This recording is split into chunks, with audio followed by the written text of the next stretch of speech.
Muy buenas tardes, amables televidentes, bendiciones para todos. Aquí estamos con otra entrega más de tu espacio Yo Te Escucho. Hoy, miércoles 1 de mayo del año 2024. Señores, Día del Trabajo.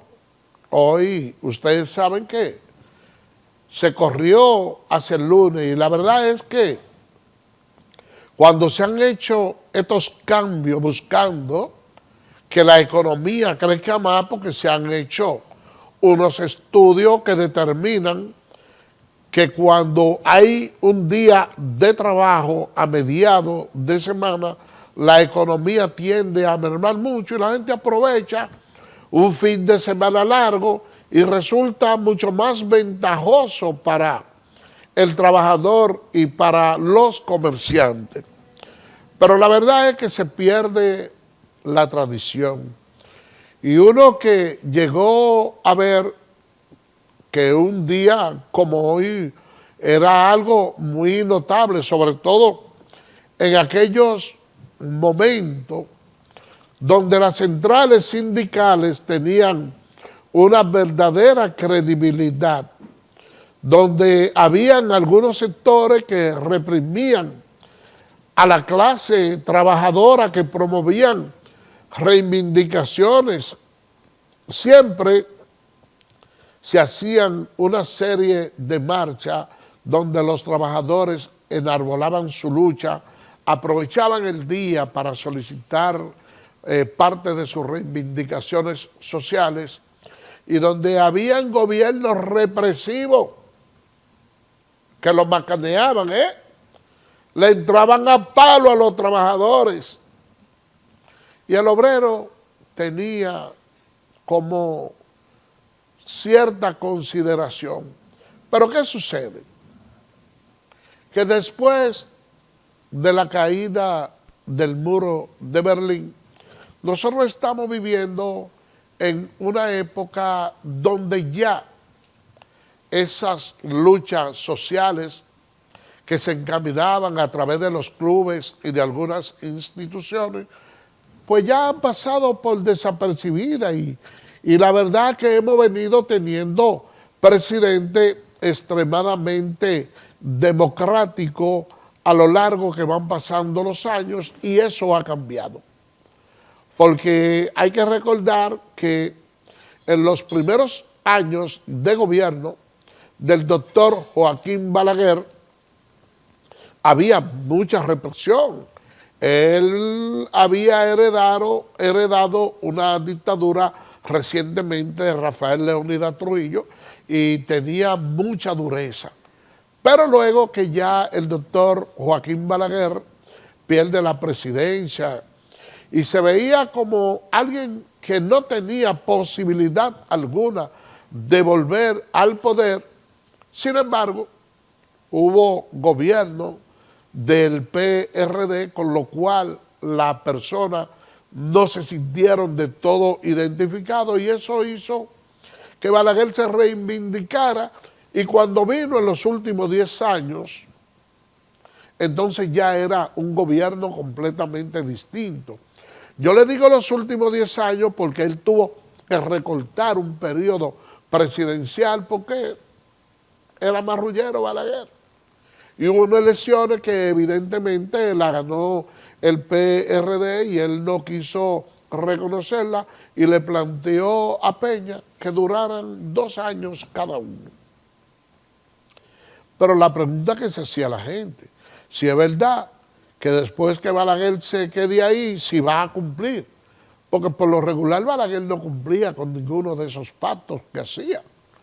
Y lo que podía verse como una perversidad, mucha gente decía, no, que es sabio, que es inteligente, pero eso no era más que una perversidad.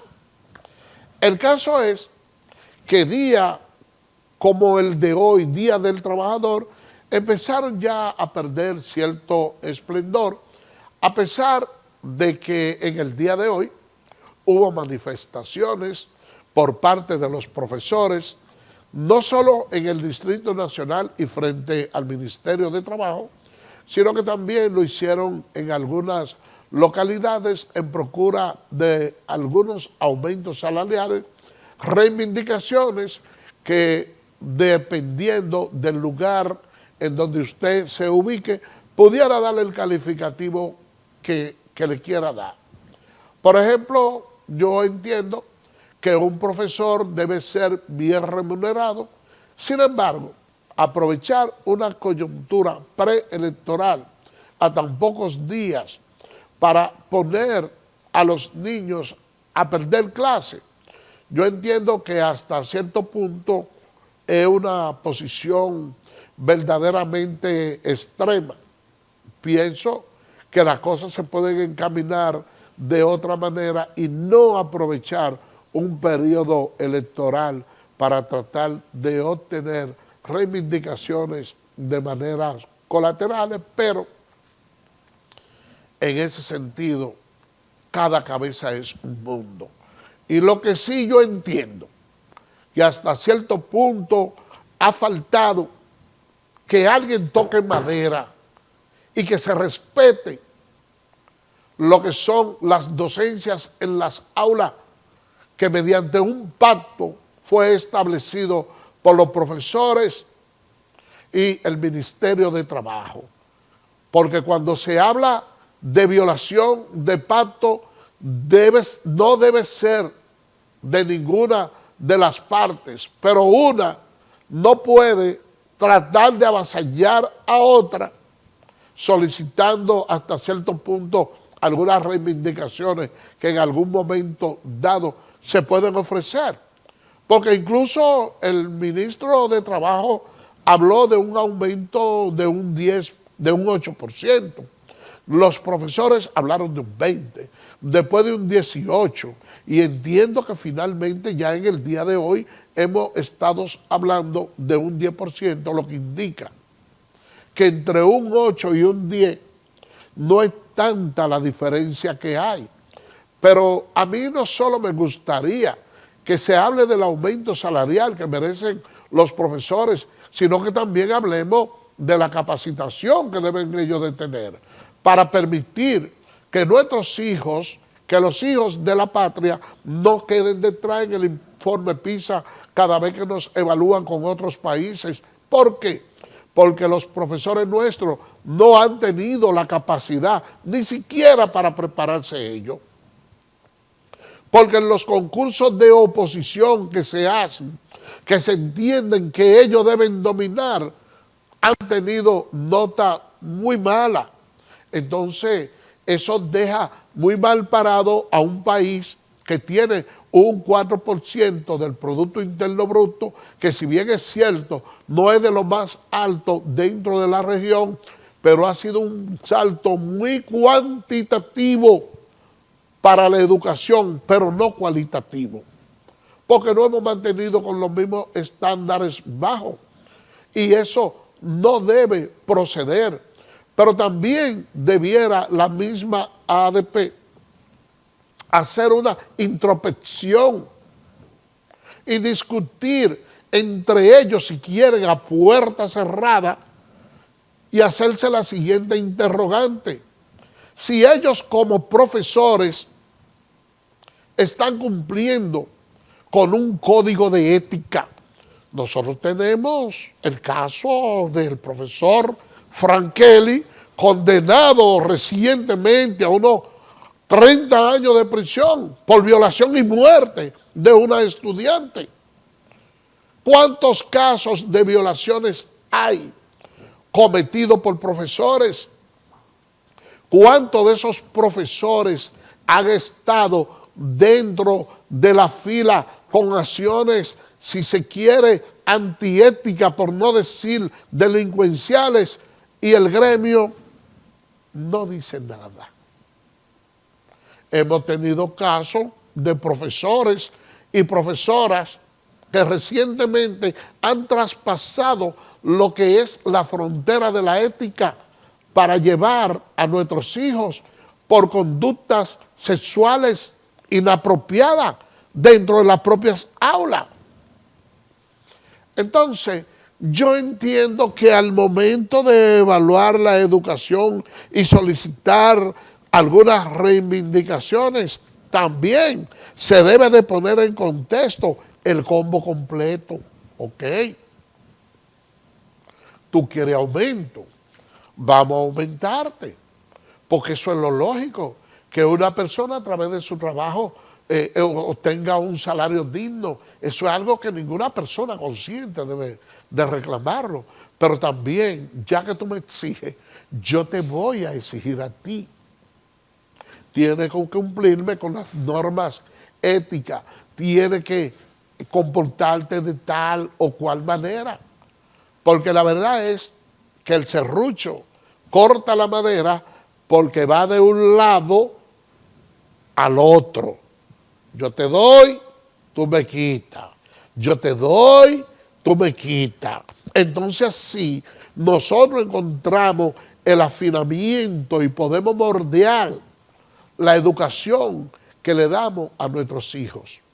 Pero no es en base a quitarle las clases, que las reuniones se pueden hacer los fines de semana. No hay que aprovechar días de docencia para no impartir clases, sobre todo en una profesión que tiene de vacaciones 3 meses. Vamos a aprovechar este día del trabajo para afinar nuestro pensamiento, para reflexionar y ver, profesores, qué es lo que más le conviene al país. Vamos a hacer una pausa y regresamos en breve.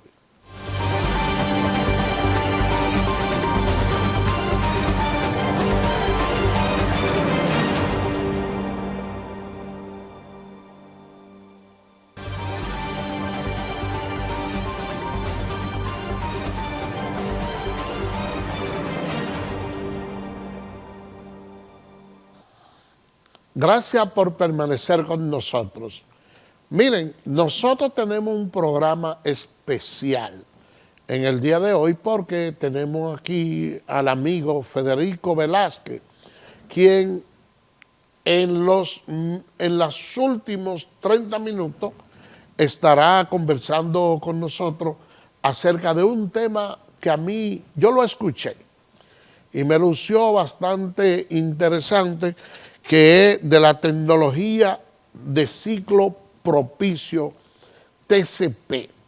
Nosotros vamos a hablar, donde ustedes van a tener una orientación de cómo realmente se puede poner a producir más la tierra con los mismos productos, pero sembrado en la época que realmente le corresponde. Yo no le voy a quitar lo interesante al tema, tratando de dar una explicación poco técnica.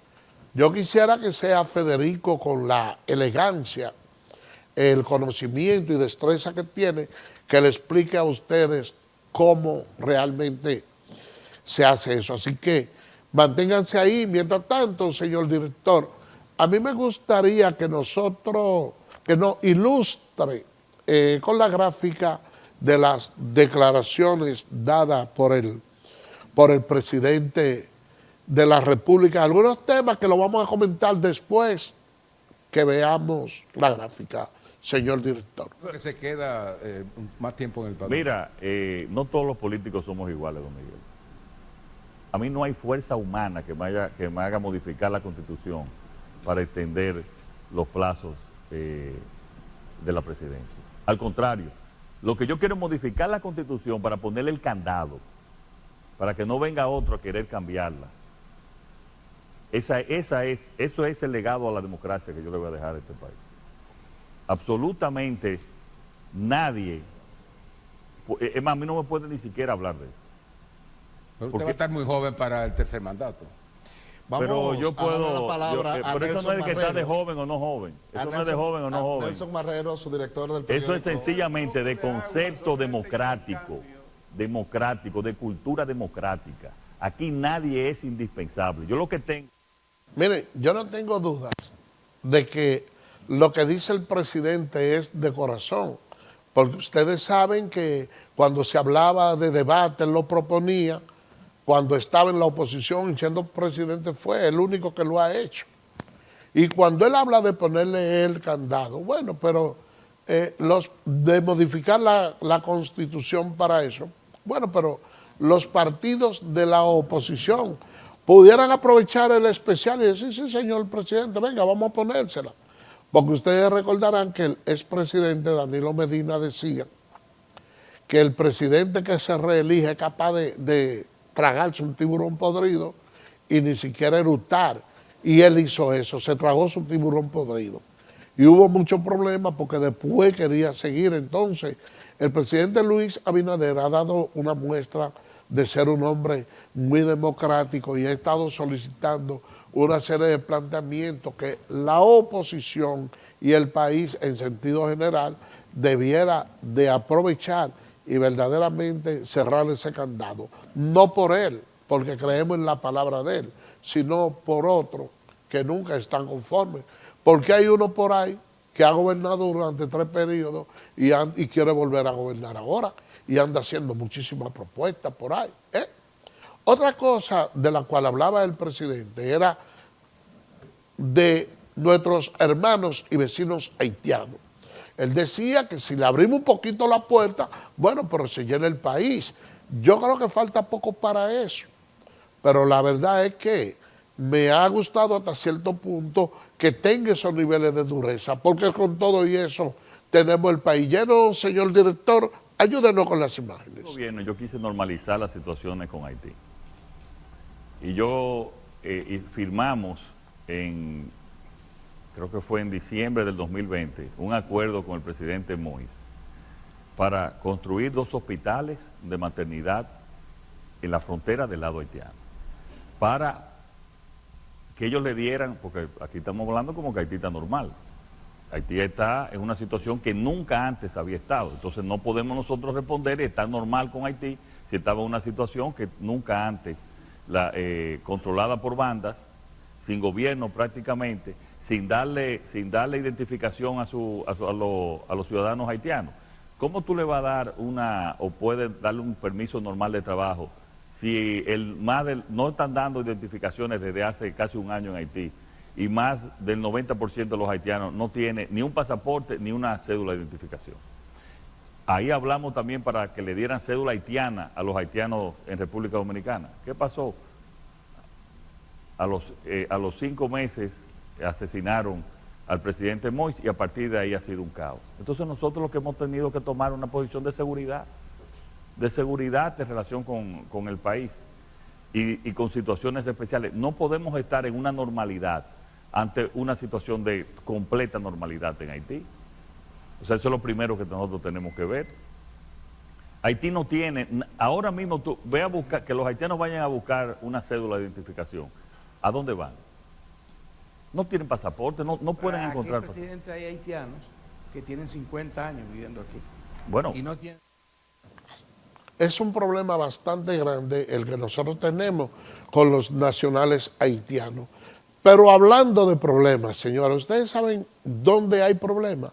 En la Fuerza del Pueblo, porque ellos están insistiendo con la candidatura de Rafael Paz, porque hubo un mal manejo en el tecnicismo de lo que es la reserva partidaria y la cantidad de personas que iban a llevar a elecciones. Señor director, ayúdenos con las imágenes. 2 de los partidos mayoritarios enfrentan dificultades en la presentación de su boleta de diputaciones para el Distrito Nacional, pero en circunscripciones diferentes. Los oficialistas trabajan sin demora para cumplir con la cuota de género. Se va a revisar y se va a actuar de conformidad con la recomendación que hizo la Junta Central Electoral. Pero sus contrarios no la tienen tan fácil. Pese a la sentencia que ordena excluir a Rafael Paz de la oferta, la Fuerza del Pueblo insiste, está en su derecho. Es una sentencia viciada y como está viciada tenemos que seguir trabajándola hasta tanto se haga justicia con respecto a lo que se ha pedido y que se preserve el derecho del partido a hacer uso de la reserva que le corresponde. En el caso de Paz, él tiene el privilegio de que él fue reservado y que por tanto cuando los demás compitieron ya se sabía que él estaba reservado. Afectar a Rafael Paz es afectar un derecho que él tiene con un rango constitucional. Sin embargo, eso es sencillo, porque ya en otras ocasiones se ha presentado el mismo problema. ¿Y cómo lo han resuelto? Bueno, pues sencillamente una persona renuncia al que le dieron el puesto.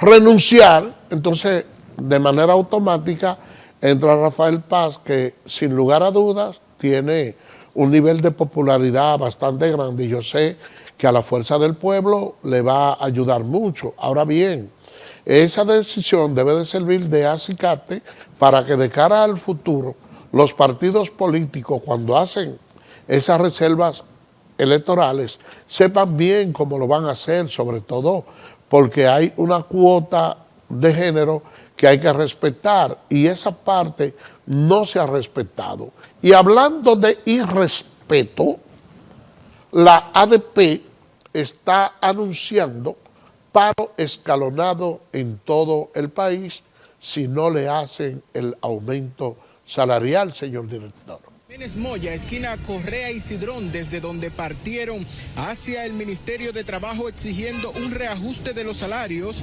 respeto a la libertad sindical, mejoras en la seguridad social, apoyo a la producción nacional y, entre otras cosas, la disminución del costo de la vida. En la República Dominicana, las condiciones de vida y de trabajo de los trabajadores son muy precarias, a pesar del crecimiento económico que ayudan a generar con su trabajo. El derecho a una pensión que tiene todo ciudadano o ciudadana, especialmente los trabajadores y las trabajadoras, es una deuda pendiente del Estado Dominicano con la clase obrera. Un notable protagonismo tuvo la Asociación Dominicana de Profesores en la manifestación. Haití escogió su primer ministro a Fritz Belisaire. Señor director, ayúdenos con las imágenes. El Consejo Presidencial de Haití escogió este martes 30 de abril como su presidente a Edgar Leblanc Fils, mientras que Fritz Belisaire fue electo como el nuevo primer ministro. Tanto Leblanc Fils como Fritz Belisaire fueron electos por una mayoría de 4 votos. El nuevo Consejo de Transición en Haití, que asumió la jefatura del Estado tras la dimisión del controvertido primer ministro Ariel Henry, eligió a Edgar Leblanc como presidente del órgano de gobierno durante una ceremonia celebrada en Puerto Príncipe. Bueno, señores, eso aperturaría la posibilidad de que Kenia, que hizo 2 exigencias, en primer lugar, un pacto con el saliente primer ministro Ariel Henry, el cual fue firmado, y lo otro era que se conformara, aunque sea de manera interina, una nueva administración, un nuevo gobierno, para entonces él tener una persona con quien hablar y ellos unificar los esfuerzos con esa fuerza pacificadora de Haití, y ya ambas cosas se solucionaron. Y siguiendo dentro del ámbito internacional, allá en Kenia ha habido fuerte vaguada donde hay unos 119 muertos. La verdad es que la naturaleza se ha enseñado bastante y nosotros no estamos respetando el cambio climático. Con esto nos vamos a una pausa y venimos con Federico Velázquez y vamos a hablar largo y tendido acerca de una técnica para la producción de alimentos. Vámonos a una pausa.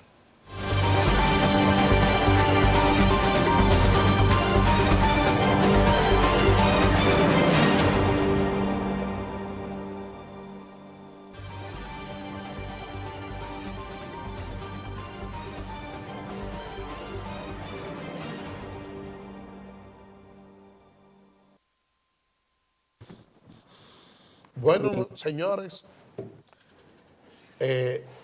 lo prometido es deuda y aquí tenemos a Federico Velázquez. Federico, mucho gusto, Carmona, muy bien. Muchas gracias por haberme invitado. Mira, Federico, yo me emocioné tanto cuando te escuché hablando de esa técnica de ciclo propicio.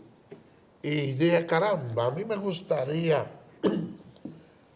que tú vinieras a explicarle a los amigos televidentes, sobre todo a los agricultores, acerca de eso. Y la verdad es que me apasionó ese tema. Entonces, a mí me gustaría que tú le expliques a los amigos televidentes en qué consiste esa tecnología de ciclo propicio? Bien, esa tecnología nace, como yo te expliqué, de una investigación que se hizo en Francia en el año 57 sobre la caída del cabello y cómo recortarse para evitar la caída del cabello. A partir de ahí, unos agricultores comenzamos a estudiar el asunto y dijimos, bueno, pero si funciona para los cabellos, debe de funcionar para las plantas. El problema es que las plantas es mucho más complejo. Y ya en Costa Rica se había hecho un estudio donde la fase de la luna no era concluyente, es decir, había una fase de hoy que funcionaba bien, la otra no funcionaba bien. Entonces yo dije, bueno, no vamos a investigar la fase, vamos a ver las posiciones relativas de la Tierra, la Luna y el Sol. Y separarlas cada 30 grados para que en 12 zonas de 30 grados, o sea, 360 grados de eclíptica, nosotros podamos tener algo. Entonces, con ayuda de la Secretaría de Agricultura y los técnicos que trabajaban ahí, vamos a hacer un estudio científico, vamos a tomar el guineo Cavendish, o plátano Cavendish, como se le dicen ellos, y a partir de ahí nosotros obtuvimos siembra in vitro, y de la siembra in vitro, de ahí se va cortando las pequeñas matitas y se va sembrando en tarro y luego se traslada a tierra. Nosotros pudimos sembrar 6.000 matitas de siembra in vitro y llevamos a tierra firme 1.600. Y habíamos dividido esos 12 grupos en 4 grupos de 400. O sea, sembramos en tierra firme 400 matas de cada grupo. Es decir, no fue una investigación que se hizo de un día para otro.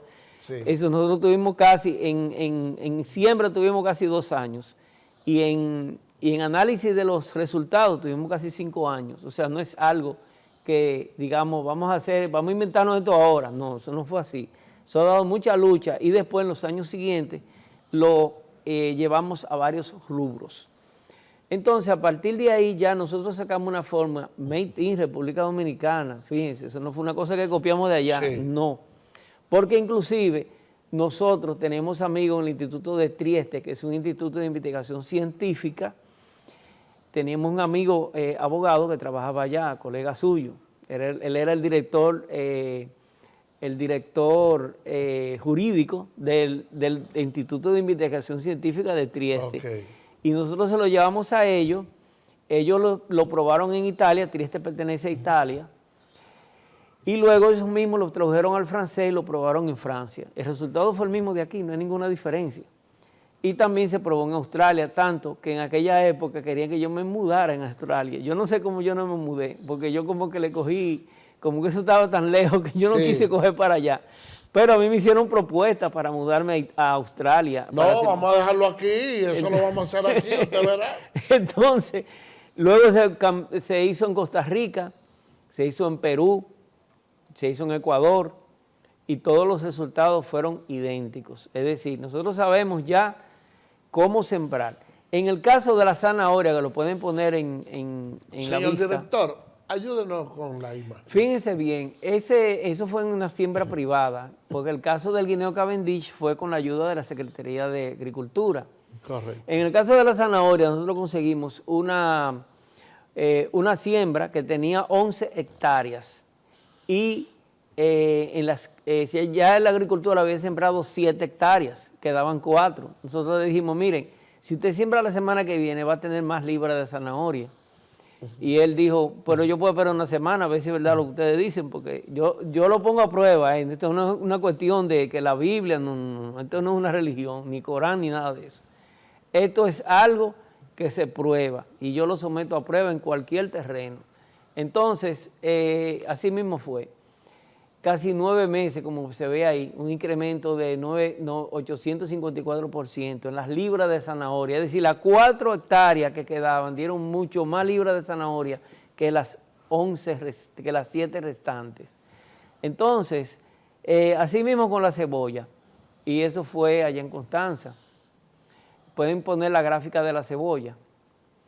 La siguiente gráfica. Señor director. Exacto, ahí da. Correcto. Fíjense, la cebolla de atrás se sembró 3 días después de la de adelante, porque nosotros le dábamos gabela a la siembra, a los periodos malos, que se siembren primero para que para que después no haya excusa, ¿verdad? Sí. Y la de atrás es el mismo terreno, se sembró 3 días después. Pero Sin yo embargo, veo incluso mucho más copioso. Mucho más El copioso. que se sembró último. Claro. Del que se sembró primero, que debía ser todo lo contrario.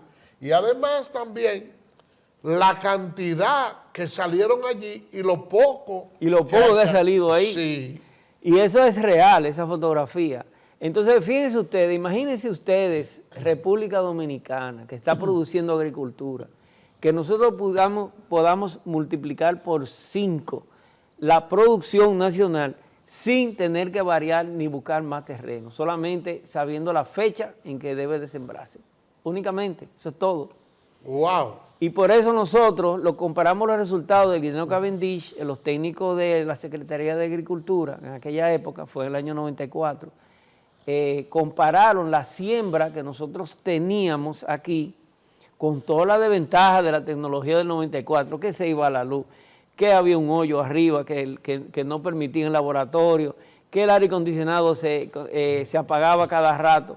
Con todo y eso, los resultados nuestros aquí con esa tecnología fueron mucho mayores que los resultados del CATIE en Costa Rica, donde están todos los power montados ahí. Entonces nosotros lo único que teníamos de ventaja era la fecha de la siembra, únicamente. Entonces, Federico, una pregunta. Ustedes hicieron ese trabajo. Me dice que en principio tuvieron el aval del Ministerio de Agricultura. Sí. ¿Y qué ha sucedido? Que entonces nosotros no hemos implementado eso. ¿Tú has hablado con alguna de las autoridades del Ministerio de Agricultura para ver si podemos poner en práctica esos Hemos hablado en gobiernos anteriores, yo he tratado de acercarme y no ha sido posible. Ahora vamos a ver si el gobierno quiere alzarse con la gloria y multiplicar la producción nacional. Yo simplemente le he dicho a la gente de agricultura, miren, vamos a ponerlo a prueba. Eso es un asunto científico. Y todo experimento científico tiene que dar el mismo resultado, ahí no hay problema. Y nosotros simplemente le hemos dicho eso. Así que si el presidente Abinader, la vicepresidenta Raquel Peña, se le muestra este estudio y que lo sometan a una prueba, y lo hemos probado muchas veces, es decir, siempre va a dar el mismo resultado, no hay ninguna diferencia. Fíjate, mejor vamos a pedirle eso al ministro de Agricultura. Vamos a pedirle eso a él y vamos a hablar incluso hasta con una de las personas que trabaja ya en la producción, nuestro amigo y hermano Leonardo Faño, porque cuando tú te refieres al presidente y la vicepresidenta, entonces esos ministros piensan que lo que le están es serruchando el palo a ellos. Sí, es verdad. No, yo no soy político, que te llevan a ti en sustitución de ellos. Yo lo sé, pero que entonces ellos, ¿me entiendes? La cosa... Sí, pueden entenderlo de otra forma. Sí, la ponen un poquito más difícil. Sería bueno que ese proyecto nosotros vamos a conversar con el ministro de Agricultura, vamos a hacer una cita ya para que él te escuche y tú le expliques, porque como él es un técnico del área y él sabe de eso, entonces entenderá si tiene un carácter de aplicación que resulte bueno para el país o no. Y quiero hacerte otra pregunta. Esos conocimientos en lo cual ya tú te has afianzado y has hecho, dicho sea de paso, algunas investigaciones, algunos proyectos, en algún momento ha tratado de hacer un libro para que las futuras generaciones y que esos conocimientos que tú has tenido no se queden en el aire. ¿Has pensado en eso? Sí, he pensado en eso, porque no solamente está el calendario, otras cosas también. Inclusive estaba planificando con algunos amigos, el crear una universidad para eso, un instituto superior, donde se enseña la cosmobiología, que es la ciencia en cuestión que estamos hablando. Hay otros países que han aplicado la cosmobiología en otro sentido. Por ejemplo, el caso de los asesinatos en Estados Unidos. Tengo un amigo que es policía en Texas. Pero mira, Ya ahora que tú estás hablando de eso, yo pienso que nosotros tenemos una vía mucho más accesible, porque ahí nosotros tenemos al profesor Rafael Santos en el Infotec, que a través del Infotec pudieran prepararse algunos cursos técnicos para eso, Claro. porque la verdad es que nuestro país necesita técnicos en el área agrícola que puedan hacer producir más con menos terreno, y pienso que con una persona como Rafael Santos eso no sería tan difícil que se pueda lograr eso. ¿Tú estarías dispuesto? Sí, cómo no. Porque yo conversaría con el profesor Rafael Santos y te canalizo una entrevista. Vamos a ver, con él. a mí, yo he hablado con él, pero no de ese tema, porque lo que pasa es que yo trabajo en una universidad y nos hemos topado de cuando en vez. Ok, porque Rafael Santos es uno de estas personas accesibles que tiene el gobierno y que realmente pudiera aperturar a través del Infotec, manejar esa parte e implementarlo, y cuando viene a ver nosotros pudiéramos tener algunos técnicos ahí. Otra cosa, Federico, yo siempre he visto que de manera empírica los campesinos siempre al momento de sembrar se fían mucho en la luna y cosas, incluso allá, yo en un terrenito ahí pequeño que tengo ahí en Guerra, yo voy y la gente le motiva el coco, y he tenido trabajadores que me dicen, no, en esta época no se pueden cortar coco. Sí, así es. Y uno, lógicamente, que a veces no cree mucho en esas cuestiones, que de la luna y de las cosas, tumba los cocos y luego uno ve cómo estando verdes se le caen casi todas las matas. Así es. Nosotros, para hacer el estudio, aparte del asunto del cabello, el licenciado Quintino Santana, que fue el que me motivó en eso, ya fallecido, que en paz descanse, el licenciado Quintino Santana, que trabajaba en la Secretaría de Agricultura, él anotó todas las incidencias que habían de los campesinos. Fue así que comenzamos, fue con los campesinos.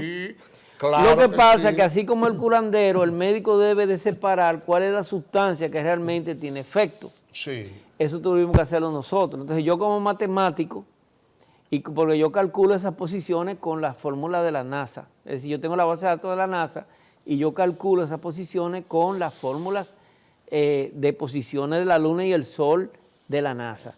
Entonces yo también fui a Piedra Blanca porque tenía un amigo que tenía una finca sus padres tenían una finca en Piedra Blanca, y con los campesinos de Piedra Blanca, los campesinos de Mao, y en Piedra Blanca fuimos a un mercado también, me preguntaban, ¿cuánto ustedes? No, la semilla hay que comprarla después, en mayo, la semilla de la lechosa, cuando comienza la luna en tal cosa.